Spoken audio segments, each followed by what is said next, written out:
June Kim stood in the doorway of his daughter's empty bedroom. His heart beat fast as he looked at the room. Everything was in its place, but his daughter was gone. "Eun." He called out again, knowing no one would answer. His voice echoed in the small Seoul apartment. June had just returned from a 2-day business trip. As a former military engineer who now worked in private security, he was used to danger, but nothing had prepared him for this fear. The fear of a father whose child is missing. He walked to Eun's desk. Papers covered with complex math equations were spread across it. At 19, Eun was already one of the brightest students at Seoul National University. She was studying quantum physics, something Jun barely understood despite his engineering background. Jun picked up one of the papers. The equations looked strange, unlike anything he had seen in Eun's work before. Words like interstellar and wormhole stability were written in the margins. The phone rang, making Jun jump. "Mr. Kim, this is Officer Park. We checked the security cameras like you asked." And Jun gripped the phone tightly. "Sir, you need to see this yourself. It's unusual." 30 minutes later, Jun sat in a small room at the police station. Officer Park played the security video from Jun's apartment building. "This is from 2 nights ago, around 2 a.m., said Officer Park. The video showed the outside of Jun's apartment. Suddenly, a bright light flashed from inside, visible through the windows. The light grew brighter, then vanished. That was all. "No one entered or left your apartment that night," said Officer Park. "We think your daughter probably left before this strange light appeared." But Jun knew better. Eun's shoes were still by the door. Her coat still hung on its hook. Her phone was on her bed. "I need to see her university lab," Jun said. Officer Park looked doubtful. "Mr. Kim, we filed a missing persons report. That's all we can do right now. There's no sign of kidnapping or—" "Thank you for your help," Jun said, standing up. If the police wouldn't help, he would find Eun himself. The next morning, Jun walked into the quantum physics building at Seoul National University. He found Dr. Ha, Eun's mentor, in his office. "Mr. Kim," Dr. Ha said, looking nervous, "I heard Eun is missing. I'm very sorry." "What was she working on?" Jun asked. "I found strange equations in her room." Dr. Ha's face changed. He got up and closed his office door.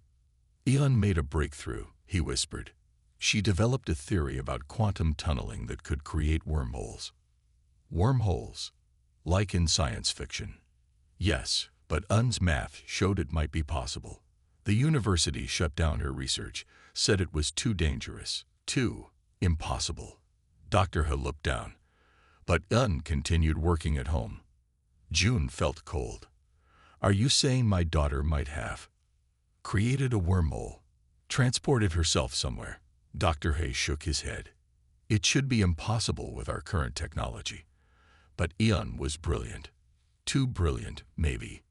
Jun left the university with his mind racing. That night, he called an old military friend who now worked for the government. "Min, I need a favor," Jun said. "Have there been any strange energy readings in Seoul in the past 3 days?" The line was quiet for a moment. "How do you know about that?" Min finally asked. "That's classified information." "My daughter," Jun said. "She's involved somehow." 3 days later, Jun stood outside a government research facility. Using his military background and Min's reluctant help, he had learned that the government had been monitoring unusual energy signals across Korea. Signals that matched what happened in Eun's room. The guard at the gate turned away to answer a call. Jun slipped past, using the security code Min had given him. Inside, he found what he was looking for, a prototype device based on his daughter's research. Scientists had been studying it in secret. Alarms began to sound. Jun knew he had minutes, maybe seconds. The device looked simple, a small metal circle with controls attached. Jun recognized parts of it from Eun's sketches. He took a deep breath and grabbed the device. There was only one way to find his daughter. Footsteps pounded down the hallway. Guards shouted. June activated the device. A bright light surrounded him. The world twisted and stretched. Then everything went black. June's head hurt. He opened his eyes slowly.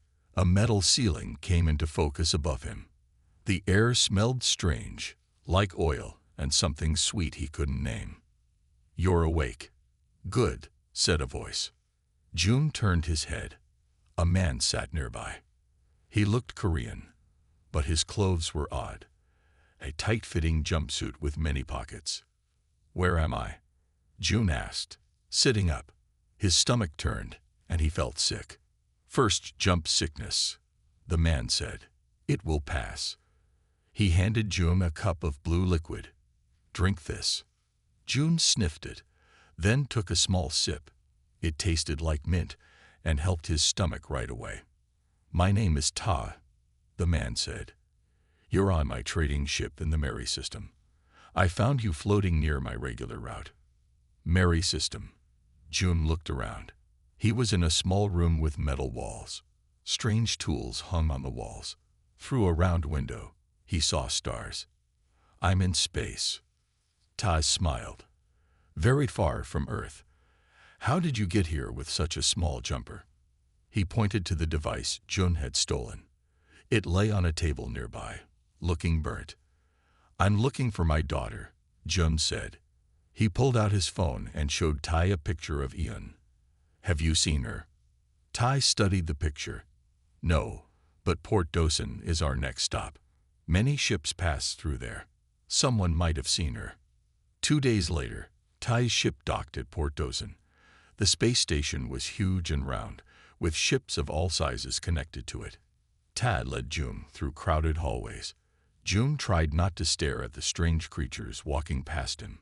Some looked almost human.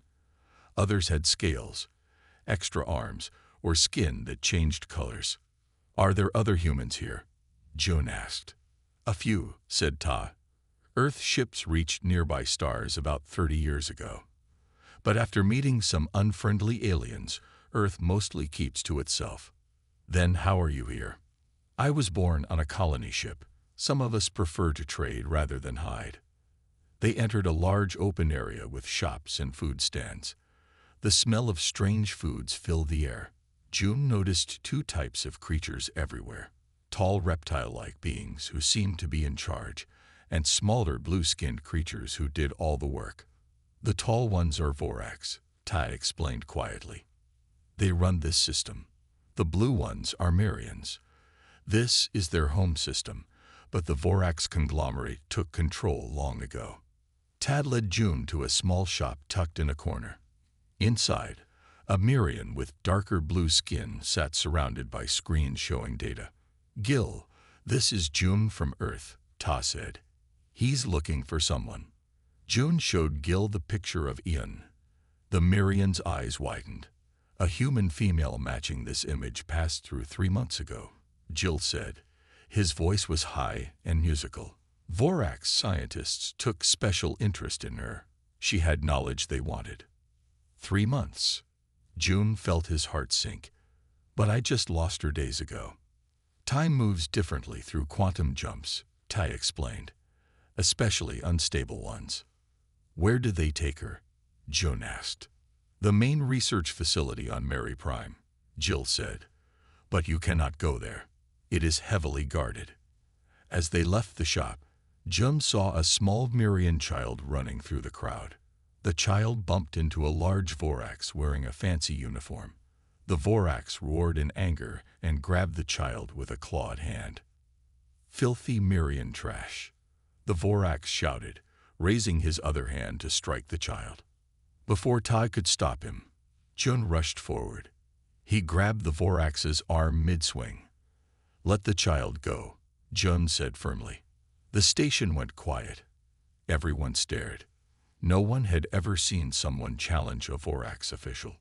The Vorax looked shocked, then angry. "How dare you touch me, small creature?" He dropped the child and turned to face June. June moved without thinking. His military training took over. The Vorax swung a heavy arm at him. June ducked under it and struck the Vorax in a soft spot under his arm. The Vorax gasped and fell to one knee. Two Vorax guards rushed toward them. June moved quickly, using their size against them. He dodged one guard and tripped him into the other. Both crashed to the floor. The crowd gasped. Then a small Mirian cheered. Others joined. The sound grew. Ta grabbed June's arm. "We need to leave. Now." As they ran, Jun heard the growing cheer behind them. He didn't understand what he had started. He just wanted to find his daughter. Jun woke up in a dark room. His head hurt. The last thing he remembered was running with Ta, then Vorax guards surrounding them. Someone had hit him from behind. "He's awake," a voice said. A light turned on. Jun blinked. He was in a small room with rock walls. 5 Mirians stood watching him. Their blue skin had different patterns. "You are safe," said a female Mirian stepping forward. "I am Suk. We got you away from the Vorax guards." "Where's Ta?" Jun asked.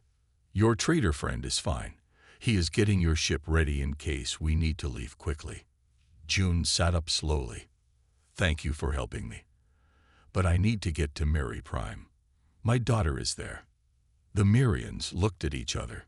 "The human doesn't know what he did," one said. Suk nodded. "You challenged a Vorax High Commander and won. No one has done that in 50 years. Now every screen in the system is showing your fight." "It wasn't a fight," Jun said. "I just stopped him from hurting a child." "That's why it matters," Suk said. "The Vorax have ruled our system for generations. They take our resources and treat us like animals. Many Mirians have tried to fight back, but we always lose." Another Mirian stepped forward. "I am June. I run our resistance group. We've been planning to attack the main research facility on Mary Prime. If your daughter is there, we can help you find her." June looked at the Mirians. They were thin and small. Their eyes showed they were brave, but they didn't look like fighters. "How many are in your resistance?" he asked. 200 across the 3 planets, Jun said. "And how many Vorax guards at the facility?" Jun hesitated. "At least 1,000. Jun shook his head. "That's suicide." "We know," Suk said quietly. "That's why we haven't attacked yet. But now we have you." "Me? I'm just one person. One person who fought 3 Vorax and won," Jun said. "One person with training we don't have. Help us, and we'll help you find your daughter." Jun thought about it. He needed to get to the facility. These Mirians needed his help. It made sense to work together. "I'll help you," he said. "But we're not attacking directly. That would get us all killed." "Then what do we do?" Jun asked. For the next 2 weeks, Jun trained the Mirians in a hidden base on Mary's smallest moon. He taught them to move quietly, to set traps, to attack and disappear. "The Vorax are big and strong," Jun told them. "But they're used to winning with size and power. They don't expect tricks." He showed them how to make simple bombs from mining chemicals. He taught them to cut supply lines instead of attacking guards. He explained how to spread false information to confuse the enemy. "This is not how we thought fighting would be," Suk said one day. "This is how small forces win against big ones," Jun explained. "You can't match their strength, so you attack where they're weak." Their first mission was simple: destroy a fuel depot that supplied Vorax ships. The Mirians snuck in, planted bombs, and left without being seen. When the depot exploded, no one was hurt, but 10 Vorax ships couldn't fly. The second mission targeted the Vorax communication center. Instead of destroying it, they changed the messages being sent. Vorax ships went to the wrong places. Guards showed up where they weren't needed. Word spread through the system. Mirians began to hope. More joined the resistance. After a month, they were ready to hit the research facility, not to attack it directly, but to break into its data center. "Remember," Jun told the team of 20 Mirians, "we go in quiet, find the data, and leave. No fighting unless we have to." The plan worked perfectly until they reached the main data room. Alarms suddenly blared. Guards rushed in from all sides. "It's a trap," Jun shouted. The Mirians fought bravely, but they were outnumbered. Jun saw 3 fall. He grabbed a fallen guard's weapon and cleared a path to the data terminal. "Cover me," he shouted to Suk. While the others fought, Jun searched the data system. He found files about Eun, about her research. His heart sank as he read. Eun had been there, but she was gone now. The Voraks had taken her to another system called Lyra. They wanted her to build them a weapon using her quantum tunneling technology. Jun downloaded everything he could find. As the team retreated, Suk was hit. Jun carried her out as the others covered them. Back at their base, Jun counted the cost. 5 Mirians, dead, 8 wounded. But they had the data. "Your daughter isn't here," Jun said. "Will you leave us now?" Jun looked at the wounded Mirians. They had risked everything to help him. "No," he said. "First we free your system. Then I'll find my daughter." What Jun didn't know was that news of his fight with the Voraks had spread to other systems. People were watching. A human who stood up to the Voraks was big news. And the Voraks were getting nervous. 2 months had passed since Jun joined the Marian resistance. What began as small attacks had grown into a full rebellion. Thousands of Mirians now fought against Voraks rule. Jun. Suk called, running into the command room. Their base was no longer hidden. They now operated from an old Voraks building they had captured. "Voraks ships are coming. At least 50 of them." Jun looked at the big screen showing the space around their planet. Voraks ships were moving toward them from all directions. "They're finally bringing in reinforcements," Jun said, "just as we expected." Jun walked up to stand beside them. His arm was still healing from their last battle. "Are you sure your plan will work?" Jun asked. "We can't fight that many ships." "We won't fight them directly," Jun said. "We'll use Eun's research." For weeks, Jun had been studying the data they took from the research facility. His daughter's work on quantum tunneling had given him an idea. "The Voraks ships talk to each other using quantum signals," Jun explained. "If we can jam those signals, their ships won't be able to coordinate their attack." Ta entered the room carrying a device they had built using Jun's designs. "It's ready," Ta said, "but we'll need to get it very close to their command ship for it to work." "I'll take it," Jun said. Suk shook her head. "No, you're too important to the resistance. I'll go." "We'll both go," Jun decided. "Ta, is your ship ready?" An hour later, Jun and Suk flew Ta's small trading ship toward the Voraks fleet. They pretended to be a supply ship bringing food to the Voraks command ship. "Supply ship," a harsh voice came over their radio. "Why are you not on our schedule?" "Emergency food delivery for High Commander," Ta had told them to say. The local food was contaminated. There was a pause. "Proceed to docking Bay 3, the voice finally said. As they approached the huge Voraks ship, Jun activated the jamming device. It hummed softly. "Is it working?" Suk whispered. "We'll know soon," Jun said. They docked with the command ship. When the doors opened, 4 Voraks guards waited for them. "Where is the food?" one guard demanded. Jun pointed to some crates they had brought. As the guards moved to inspect them, the ship's lights flickered. "What was that?" a guard asked. Suddenly, their communicators burst with static. The jamming was working. "Now," Jun shouted. He and Suk threw small devices at the guards. The devices released a gas that made the Voraks dizzy and confused. While the guards stumbled around, Jun and Suk ran deeper into the ship. They'd reached the main engine room. Following the plan, they placed more jammers around the power core. The jammers would not only block communication, but also disrupt the ship's engines. Alarms began to sound through the ship. Red lights flashed. "We've been discovered," Suk said. "We need to get out." They ran back toward Taz's ship, but more guards blocked their path. Jun and Suk ducked into a side room. "There's no way back to our ship," Suk said, her voice scared. Jun looked around the room. It was full of escape pods. "We don't need to go back," he said with a smile. "We can take one of these." As Vorax guards pounded on the door, June and Suk climbed into an escape pod. June hit the launch button, and the pod shot away from the command ship. Looking back, they saw the Vorax ships floating dead in space. Without their communication systems, and with their engines disrupted, the ships couldn't attack. Some were even crashing into each other. It worked, Suk said, her blue face bright with joy. Across the Mary system, Mirian saw what was happening. The mighty Vorax fleet was helpless. It was the sign they had been waiting for. On all 3 planets, Mirians rose up against their Vorax rulers. Many Vorax, seeing their fleet defeated, surrendered without a fight. 3 days later, Jum stood with Jun, Suk, and Tai in the former Vorax headquarters on Port Dozen.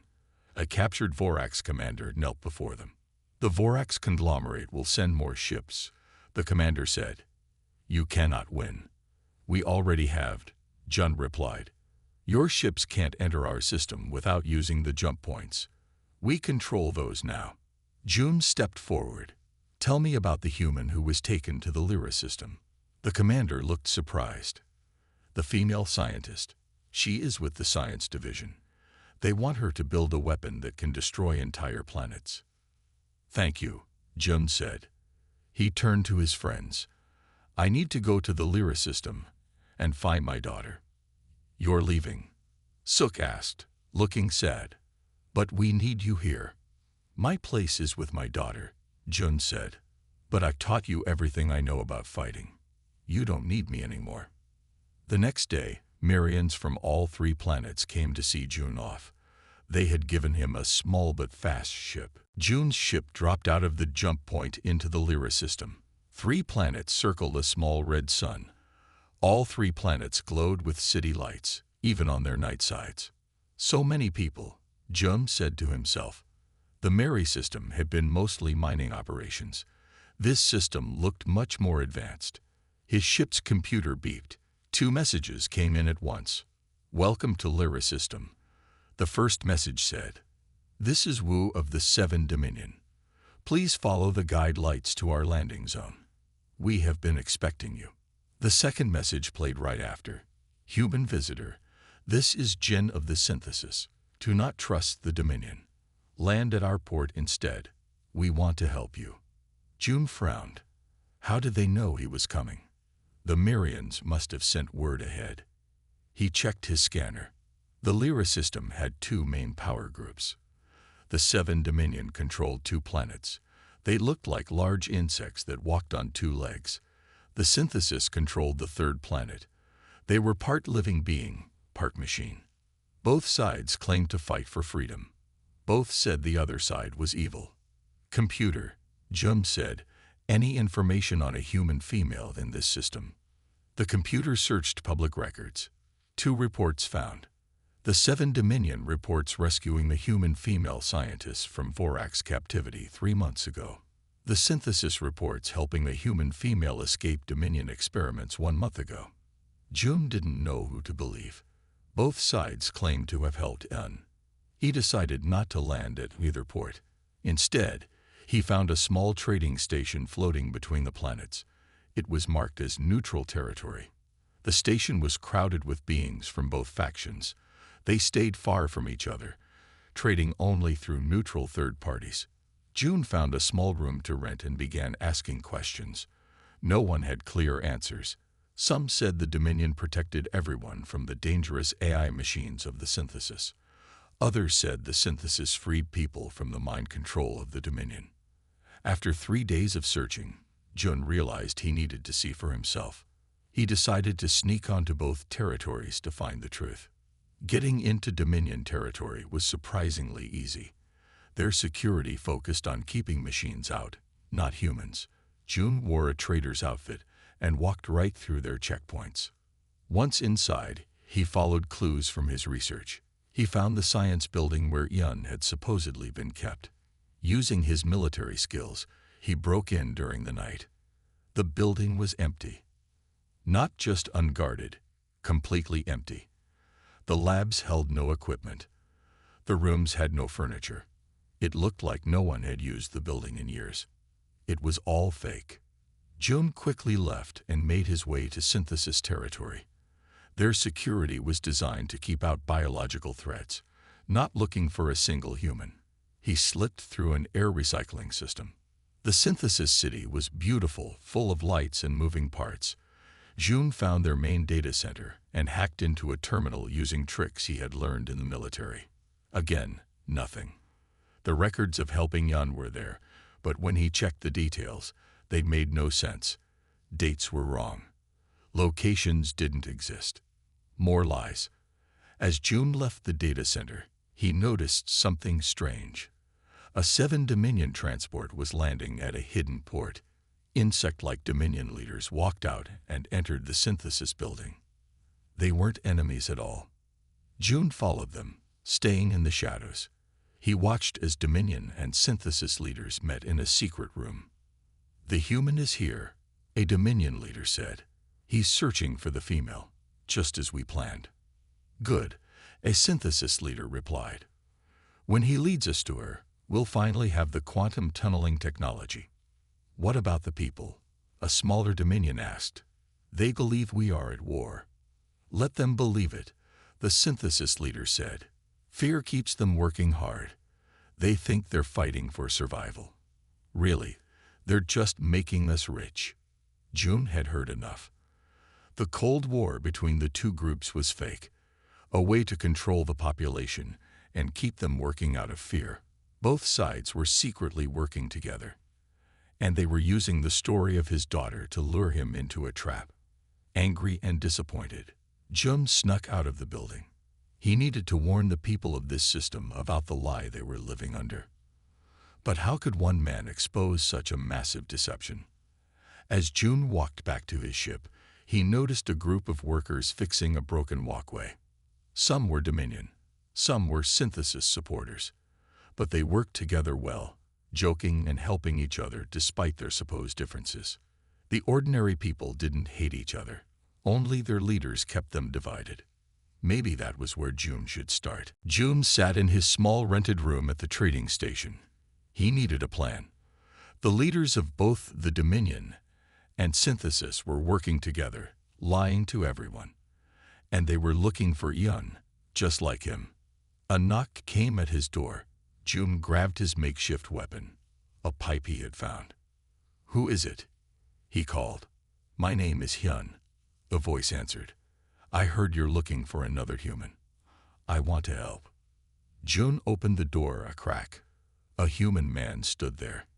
He looked old, with gray hair and lines on his face. "How did you find me?" June asked.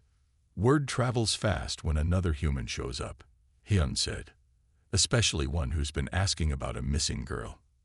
June let him in, but kept his weapon ready. "I've lived in this system for 30 years, Hyun explained. "I was on one of the first Earth ships to travel this far. When our ship broke down, I stayed." "Do you know anything about my daughter?"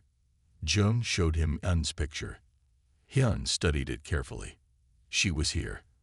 I saw her about a month ago at the Joint Research Facility." "Joint Facility?" June asked. "I thought the Dominion and synthesis were enemies." Hyun laughed. "That's what they want everyone to believe. But some of us know the truth. I work as an engineer. I fixed systems in their secret base where they work together. Finally, someone who could help. Can you get me into this facility?" Hyun nodded. "I can, but we need to be careful. If they catch us, we'll disappear forever." For the next 3 days, June and Hyun planned their mission. Hyun brought other workers who were tired of the lies, techs, cleaners, and guards from both factions who had discovered the truth. "We've been waiting for a chance to expose them," a synthesis tech named Rai said. "But we need proof that everyone will believe. And we need to share it with everyone at once," added Mino, a Dominion worker, "or the leaders will just say it's fake." June thought about it. What if we use their own communication system against them? Can we take over their broadcasts? Hyun smiled. With the right team, yes. but we'll need a distraction to get into the main facility. They created a plan. June would lead a small team into the facility to find proof about his daughter and the fake war. Hyun and the techs would take over the broadcast system. On the day of the mission, June, Hyun, and 20 others from their new rebel group moved quietly toward the secret facility. It was built inside an asteroid between the planets. Security is heaviest at the main entrance, Hyun whispered. We'll go in through the waste disposal system. The smell was terrible, but it worked. They got inside without being spotted. The team split up. Hyun took half the group toward the broadcast center. June led the rest to the research section. The data center should be this way, Mino said, guiding them through dim hallways. They found the main research lab. Inside, Jun saw equipment similar to what he had seen in the Mary system. They were studying quantum tunneling, Hyun's work. Check every terminal, Jun told the team. Look for any files about my daughter. While they searched, Jun found something strange on the main table, a small device with Korean writing on it. He recognized it immediately. It was Eun's lucky charm, a small metal disc her mother had given her. She took it everywhere. She was here, Jun whispered, holding the charm. Jun, over here, called Rai. I found something. On a screen, Rai had pulled up security videos. One showed Eun in a lab, working on a device. The date stamp showed it was from 3 weeks ago. Another video showed her being questioned by Dominion and synthesis leaders together. Tell us how to stabilize the quantum field, a synthesis leader demanded. Eun's voice was clear. I told you, it's not a weapon. It was never meant to be a weapon. The final video showed Eun alone in her room. She had built something small. When no one was watching, she activated it and disappeared in a flash of light similar to what June had experienced. She escaped, Jun said, feeling proud. She built another tunneling device. But where did she go? As they watched more files, alarms suddenly blared throughout the facility. We've been discovered, Mino shouted. Wait, Jun said, finding one last file. It was a message, encrypted but with a pattern he recognized. Eun had created it using a code they had made up when she was little. The message was simple. Dad, if you find this, I'm heading to the Orion system. The Kuiper hierarchy will help. Love you. As guards rushed toward the lab, Hyun's voice came over the facility speakers. People of the Lyra system, for years, we've been lied to. The war between the Dominion and synthesis is fake. Their leaders work together in secret while we suffer. Here is the proof. June and his team had found the truth. Now everyone would know it too. The Orion system, Jun said, looking at the star map. It's 3 jump points away. 4 days had passed since the truth was revealed in the Lyra system. The fake war had ended. Both Dominion and synthesis leaders had been arrested by their own people. A new council with members from both groups now led the system. Jun stood on the bridge of his new ship. After helping expose the truth, the people of Lyra had given him a better, faster ship for his journey. We're ready to depart, said Hyun, who had decided to join Jun. Several others from Lyra had joined too, including Rai and Mino. Why are you all coming with me? Jun had asked them. My search for Hyun is my problem, not yours. You helped free our system, Mino had replied. We want to help you find your daughter. Also, Rai had added, the Kuiper hierarchy is the oldest, most advanced civilization in this part of space. No one from Lyra has ever spoken to them. We're curious. Now they were ready to make the final jump to Orion. Activating jump drive, Hyun said. The ship hummed. Stars stretched into lines, then disappeared. When the ship emerged from the jump point, everyone gasped. The Orion system had 5 planets, each one covered in city lights. Between the planets were enormous structures, like bridges in space that connected everything. Those are quantum bridges, Rai said in awe. Technology we've only dreamed about. A signal came through their communication system. A face appeared on the screen. It looked almost human, but with silver skin and large, completely black eyes. "Welcome, travelers," the being said. "I am Da, a representative of the Kuiper hierarchy. We have been expecting you." Jum Kim of Earth. Jum stepped forward. "How do you know my name?" "We know many things," Da replied. "Your daughter, Young Kim, sought our help. Please follow the guide lights to our reception station." Small purple lights appeared in space, forming a path for their ship. Hyun guided the ship along the lights to a large, wheel-shaped station. When they docked and the doors opened, Dai was waiting for them. Up close, the hierarchy representative looked even more strange, tall and thin with long fingers and that metallic silver skin. "Thank you for coming all this way," Dai said. "Please follow me." The station was unlike anything Jun had ever seen. The walls seemed to be alive, changing colors as they walked. Gravity shifted in different sections. Some rooms were upside down compared to others. "Where is En?" Jun asked as they walked. "Is she safe?" "She is safe," Dai assured him. "But she is not here on this station. She has gone to our central research world, Orion Prime." Day led them to a large room with windows looking out into space. The view showed all 5 planets of the system, connected by the giant space bridges. "Your daughter is quite remarkable," Dai said. "We have been watching the quantum fluctuations caused by her experiments for some time. Most younger species cannot develop such technology without help." "Younger species?" Mino asked. Day nodded. "The Kuiper hierarchy has existed for 10 million years. We have seeded life on thousands of worlds, including all of yours. You might call us your ancestors." Everyone was silent, trying to understand what that meant. When En arrived, Da continued, "She shared her research with us. We were impressed. She had discovered principles that many species take thousands of years to understand." "But why did she come here?" Jun asked. "Why not return to Earth or stay in one of the other systems?" Day's expression changed, becoming more serious. "Because she discovered something troubling, something that threatens all life in this part of space." Da touched a panel on the wall. A large hologram appeared, showing a dark cloud moving between stars. "What is that?" Han asked.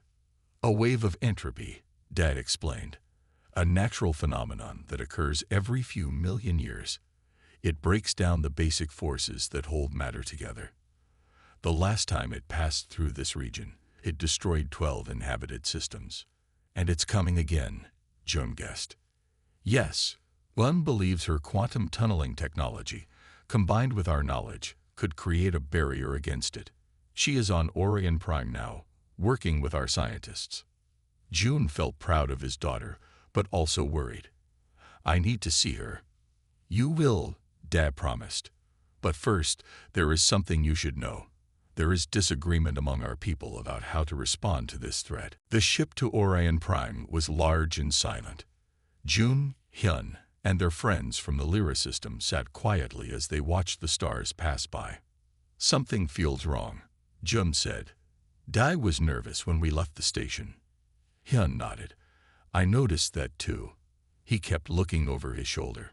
Their ship was halfway to Orion Prime when the pilot, a hierarchy member named Kyo, suddenly changed course. "Why are we turning?" Mino asked. "Message from Orion Prime," Kyo replied. "We cannot go directly there. It's not safe." Kyo showed them a message on the screen. Fighting had broken out on Orion Prime between the traditionalists and interventionists. The traditionalist leader had been killed, and now the interventionists were taking control of all 5 planets.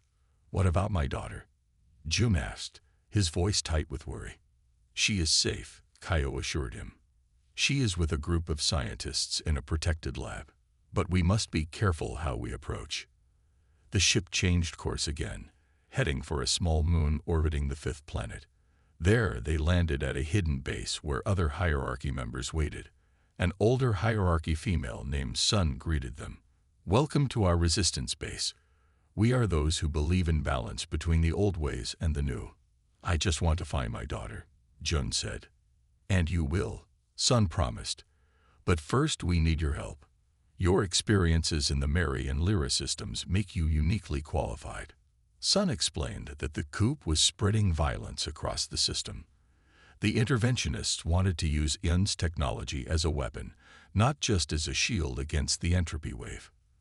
They believe they should control all younger species for their own good, Sun said. They want to use the quantum technology to create tunnels directly into the homeworlds of any who disagree with them. That's not what Yun would want, Jum said firmly. Her research was meant to connect, not control. Exactly, Sun agreed. That's why we need your help to reach her lab and protect her work. Jun and his friends joined the hierarchy resistance. For the next day, they planned their mission to Orion Prime. Jun showed them tactics he had used in the Mary system. Hyun helped improve their communication devices. Rai and Mino offered strategies based on what they had learned in Lyra. Free ships left the moon base, flying different routes to avoid detection. Jun's ship headed straight for the research center where Yun was working. As they approached Orion Prime, they saw signs of the conflict. Ships firing at each other, buildings with damage. The perfect society Jun had imagined was breaking apart. Their ship landed on a platform near the research center. Jun, Hyun, and Sun led a team inside while the others secured the landing area. The building was strangely quiet. They moved quickly through empty hallways until they reached the main laboratory. The door opened and Jun froze. There she was, Hyun, his daughter. She looked up from a complex device she was building. Her eyes widened. "Dad," she whispered. Jun rushed forward and hugged her tightly. After all this time, all the systems he had traveled through, he had finally found her. "How did you find me?" Hyun asked, tears in her eyes. "I followed you across 3 systems," Jun said simply. "I would have crossed the whole galaxy to find you." Their reunion was cut short when alarms began to sound throughout the facility. "They're coming," Sun said urgently. "The interventionist forces know we're here." "We need to finish the barrier device," Yun said. "It's almost ready, but I need a few more hours." Jun looked at the device Yun was building. It reminded him of the quantum jammer he had used against the Vorax ships, but much more complex. "What exactly will this do?" he asked. "It creates a field that stabilizes quantum states," Yun explained. "The entropy wave breaks down those states. This can protect not just one planet, but entire systems if we set up receiving stations in each one." Hyun stepped forward. "Like in the Mary and Lyra systems." "Exactly," Yun said. "But we need their help to make it work." Jun realized what this meant. All 3 systems would need to work together to survive the entropy wave. The systems he had accidentally helped free or unite. "Let's get to work," Jun said. "I'll hold off the interventionists while you finish the device." "How?" "They have superior weapons and numbers," Sun said. Jun smiled. "I'm a father from Earth trying to protect his daughter. Trust me, I'll find a way." While Yun and the scientists worked to complete the barrier device, Jun prepared to defend the lab. Once again, he found himself fighting for his daughter. But this time, she was right beside him, working to save not just herself, but countless lives across multiple star systems. The interventionists would arrive soon. The final battle was about to begin. Explosions shook the research center. The interventionist forces had arrived with many ships and soldiers. Jun and his friends had set up defenses around the lab, but they were greatly outnumbered. "How much longer?" Jun asked, ducking as a blast hit near the window. 20 minutes, Yun replied, working quickly on the barrier device. Her hands moved with confidence over the complex machine. "But we still need to send the plans to the Mary and Lyra systems. They need to build receiver stations, or this won't work." "I can help with that," Hyun said. He went to a communication panel and began working. Outside the lab, the battle grew fiercer. The resistance fighters were brave, but the interventionists had better weapons and more soldiers. "We need more time," Jun said. He looked at Mino and Rai. Let's use what we learned in the Lyra system. Together, they created a plan. While Mino and Rai led the defense at the main doors, Jun and a small team would circle behind the attackers to create confusion. Jun's team moved through maintenance tunnels beneath the research center. They placed small devices at key points, the same kind of jammers he had used against the Vorax ships, but modified to affect the interventionists' weapons. Activate them now, Jun ordered when they were in position.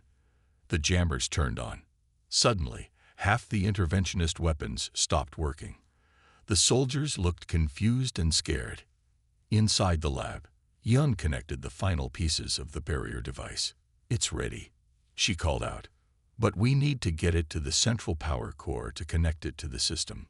The central power core was in another building, 100 meters away across an open plaza.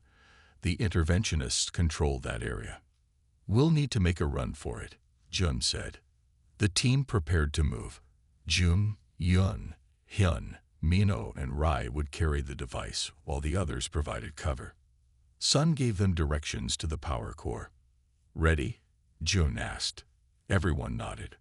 "Go." They burst out of the lab and ran across the plaza. Weapons fire exploded around them. They zigzagged between buildings and barriers, moving as fast as they could. An energy blast hit near Jun's feet, throwing him forward. The device flew from his hands. Pain shot through his leg. He looked down and saw blood. "Dad!" Yun cried, running back to him. "Take the device," Jun said through gritted teeth. "I'll catch up." "Not without you," Yun insisted. She and Hyun pulled Jun to his feet. Together, they moved slower but steadily toward the power core building.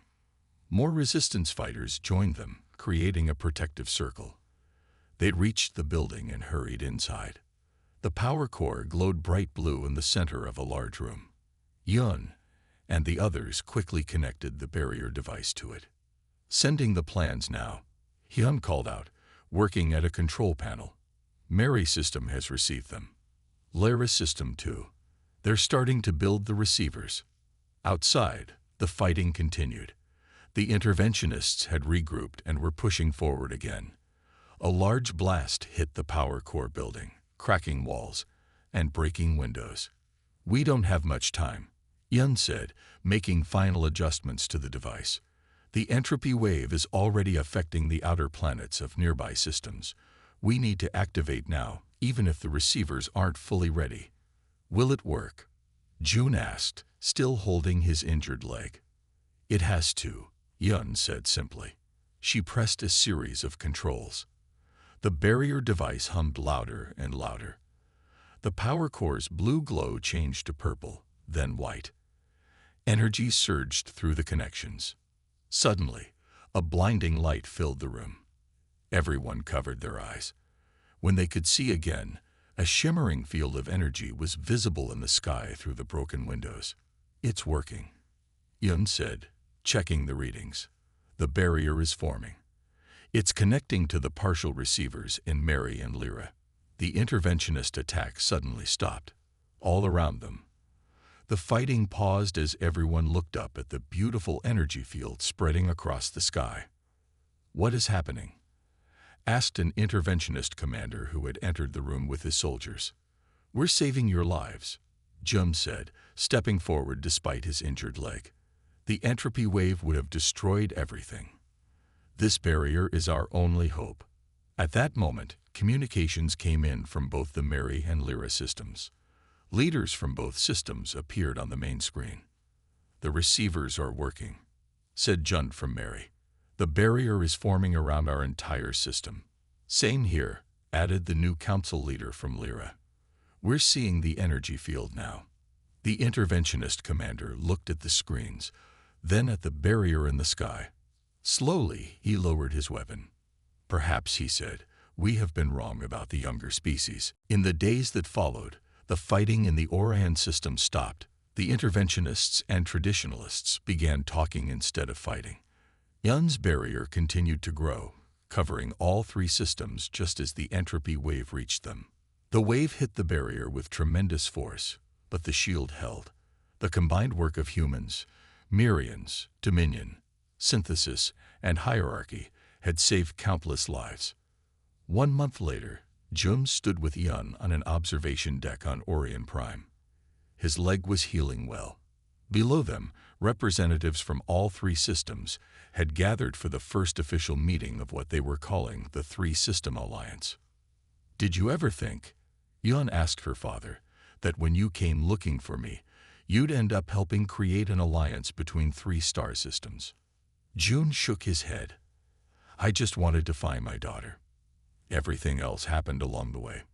"They're calling you the Earth Father in all three systems now," Yun said with a smile. "The human who united worlds while searching for his child."